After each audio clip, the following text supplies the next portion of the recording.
Ce tutoriel, nous vous montrerons comment inscrire ou réinscrire un élève. Mais notez qu'il ne peut réinscrire ou inscrire un élève qu'une personne qui est définie ou assignée comme caissier de l'établissement. Pour ce faire, cliquez sur Finances, puis cliquez sur Élève, puis sur Inscription et Réinscription. Choisissez alors le niveau dans lequel vous souhaitez enregistrer cet élève, par exemple C1A, puis cliquez sur Ajouter, puis sélectionnez Ajouter un nouveau pour inscrire un élève qui n'est pas encore enregistré dans le logiciel ou ajouter ancien pour réinscrire un élève qui est déjà enregistré dans CIGES. Pour inscrire, nous cliquons sur Ajouter nouveau, puis remplir alors les informations relatives à cet élève, par exemple Mabiala. Voilà, Mabiala. Puis les prénoms, par exemple Prudence. Voilà, Prudence Rama. Choisir le sexe féminin par exemple, puis la date de naissance.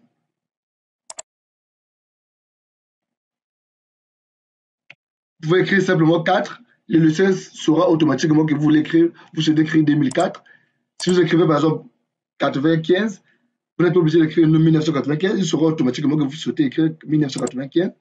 Si c'est 2016, vous écrivez par exemple 16 ou 15. Voilà. Ou vous pouvez naviguer avec les touches directionnelles. Haut et bas pour monter et descendre, pour changer les mois. Ou vous pouvez cliquer simplement ici. Puis, si vous souhaitez changer les mois, vous cliquez sur les mois. Si vous souhaitez changer l'année, vous cliquez sur l'année. Par exemple, l'an 2000, mars, les 11. OK? Les lieux de naissance. Si vous ne trouvez pas dans la boîte de suggestions, vous pouvez écrire directement Brazzaville, nationalité congolaise par exemple. Les numéros de téléphone et l'adresse de l'élève ne sont pas obligatoires, d'où le champ de sélection d'enregistrement ici est gris. Cela signifie que vous n'êtes pas obligé d'écrire l'adresse et le numéro de téléphone. Vous gardez inscription, si c'est une inscription, pour un élève qui n'est pas encore enregistré dans CIGES, et réinscription, si un élève dont vous inscrivez sur CIGES n'a pas encore été dans les données de CIGES. C'est-à-dire, dans le cas de l'école, c'est une réinscription, mais dans CIGES, étant donné que l'élève n'a pas encore été enregistré, vous cochez, par exemple, réinscription. Okay. Dans l'autre cas, nous cochons inscription. Les 11, par exemple, septembre, voilà, 2023, ou possibilité d'afficher directement la date, vous choisissez les 11, ou par exemple, le 8 septembre, vous choisissez le cas de l'élève. Par exemple, famille nombreuse. Pour ce qui concerne les cas, priez de suivre la vidéo concernant les forfaits de paiement. Vous pourriez assigner ces forfaits à l'élève que vous souhaitez enregistrer. Puis, vous mentionnez les statuts, si c'est un nouveau ou un redoublant. Par exemple, dans notre cas, nous gardons nouveau. Dans le niveau d'études actuel dont il est enregistré, c'est un nouveau. Puis, vous cliquez sur enregistrer pour valider. Confirmer l'exécution de l'opération. Voilà, l'élève a été enregistré. Si vous souhaitez modifier, par exemple ici, si on souhaitait écrire Ramaïda, voilà, vous cliquez sur éditer pour actualiser ou mettre à jour les nouvelles informations apportées. Voulez-vous mettre à jour les informations de cet élève? Vous cliquez sur OK. Voilà, l'élève a été mis à jour. Puis vous cliquez sur tuteur pour préciser les tuteurs de cet élève. Si le tuteur de l'élève n'est pas encore enregistré dans les données de CIGES, si son tuteur n'a jamais été enregistré, vous cochez alors créer un nouveau tuteur. Si le tuteur existe déjà, vous cliquez directement. Voilà, les informations du tuteur sont apportées automatiquement. Si c'est un nouveau tuteur qui n'a jamais été enregistré dans CIGES, vous cochez d'abord créer un nouveau tuteur, puis vous remplissez les informations relatives à ce tuteur. Par exemple, Mabiala. Mabiala Serge. Serge Noah. OK. Masculin. Vous sélectionnez la nationalité, le numéro de téléphone du tuteur. Notez que le numéro du tuteur est obligatoire.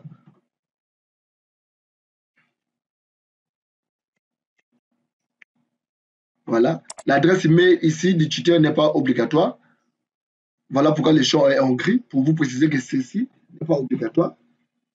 Mais si vous en avez, vous pourrez quand même écrire.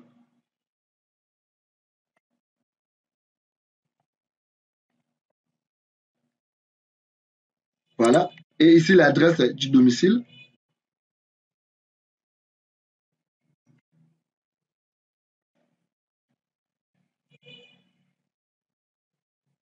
Puis vous sélectionnez la profession.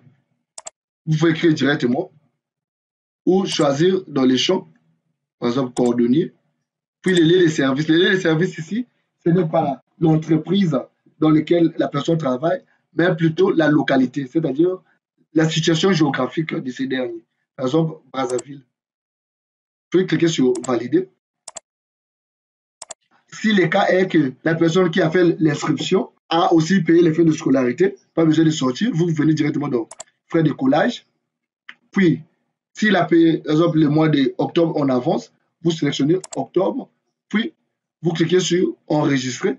Si la personne n'a pas payé les 6500 qui doivent être payés pour les niveaux et que la personne a payé l'avance, vous écrivez le montant que la personne a payé, par exemple 5000, il a avancé 5000 francs, puis vous cliquez sur ajouter.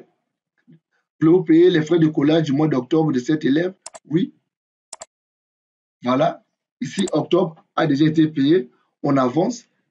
Sur les 6500, l'élève aurait payé 5000 francs. Il doit donc 1500. Au cas où la personne viendrait ajouter l'avance, vous cliquez simplement sur le mois que vous souhaitez payer. Déjà, le logiciel suggère déjà la somme restante. Vous pouvez alors cliquer sur ajouter. Voilà. Pour la personne qui a payé toute l'année pour son fils, par exemple, vous sélectionnez les années et les mois.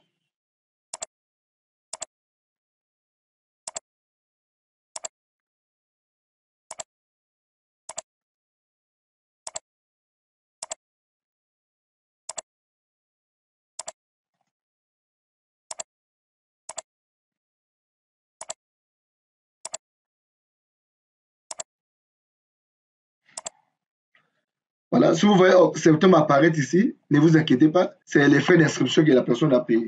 S'il avait fait l'inscription en octobre, les frais d'inscription, les 3500, ce serait ajouté avec les 6500 et cela aurait affiché 10 000 francs.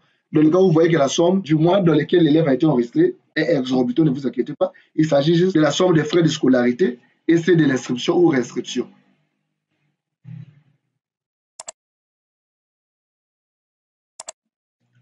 Voilà, notre élève Mabiala Rameida a bel et bien été enregistré. Pour la réinscription, ici, vous n'êtes pas obligé de choisir la classe. Vous cliquez simplement sur ajouter, puis cliquez sur ajouter ancien. Alors, SUGES vous ouvre une fenêtre de tous les élèves de l'année précédente. Si nous souhaitons afficher l'élève Mboka Kiezozola, voilà. Vous écrivez simplement, vous tapez la recherche du nom de l'élève dont vous souhaitez. Voilà, notre élève Mboka Kiazola. Puis vous cliquez sur l'icône plus. Alors, le logiciel vous ramène directement sur l'onglet inscription. Vous choisissez alors la classe dont vous voulez réinscrire cet élève. Par exemple, l'élève est en garderie, par exemple P1. Voilà, actuellement, ici, le logiciel vous affiche la classe de laquelle l'élève était. Et que si je passe par exemple en P1, statut nouveau, si c'est un nouveau, ou redoublant, si l'élève avait redoublé la classe. Puis, cas de l'élève, c'est-à-dire vous choisissez le forfait, famille nombreuse par exemple. Réinscription est déjà couchée. Ici, vous mentionnez la date de réinscription. Par exemple, le 5 voilà, septembre. Si l'élève dont vous enregistrez fait plein temps, vous cochez plein temps. Dans notre cas, nous gardons mi-temps. Donc, vous gardez de cocher. Pour un élève qui ne fait pas plein temps, qui fait mi-temps, puis cliquez sur valider, puis enregistrer. Voilà. Retenez les noms. Mboka Kiezozola, nous l'avons enregistré en P1. Voilà. Si nous choisissons P1, voilà, notre élève a été réinscrit et la date d'inscription y est mentionnée. Merci d'avoir suivi cette vidéo. Rendez-vous au prochain numéro.